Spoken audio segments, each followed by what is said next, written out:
तुम्हाला पण अशी धिरडे बनवायची का? चला तर मग धिरडे बनवण्यासाठी एक वाटी गव्हाचं पीठ घेतलेलं आहे, 1 वाटी ज्वारीचं पीठ घेतलेलं आहे आणि 1 वाटी बेसन पीठ घेतलेलं आहे. हे आपण एका पातेल्यामध्ये टाकून घेऊ.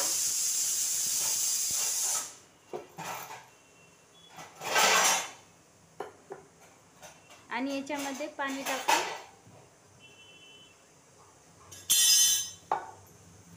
चवीनुसार मीठ टाकायचं आहे.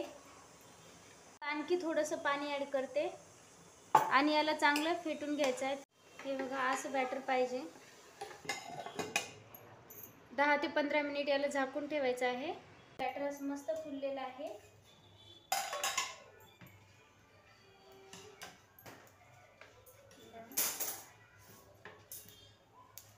इकडे मी तवा पण गरम करायला ठेवलेला आहे.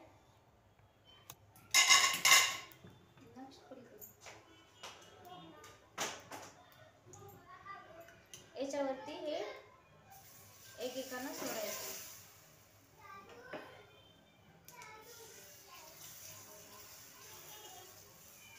डोसा बनवतो त्याप्रमाणेच करायचं आहे आपल्याला.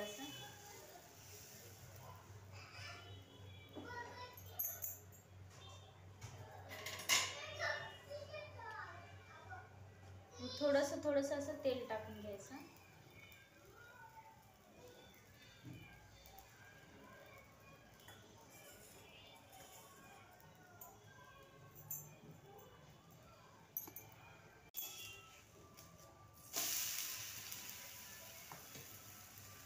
आणि मागच्या साईडला पण चांगलं भाजून घेऊ.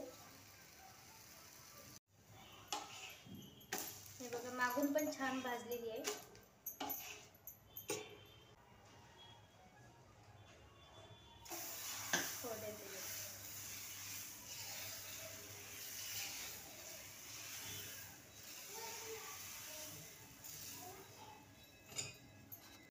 रेसिपी आवडली असेल तर लाईक करा, कमेंट करा आणि सबस्क्राईब करायला विसरू नका. स्वस्त खा आणि मस्त राहा.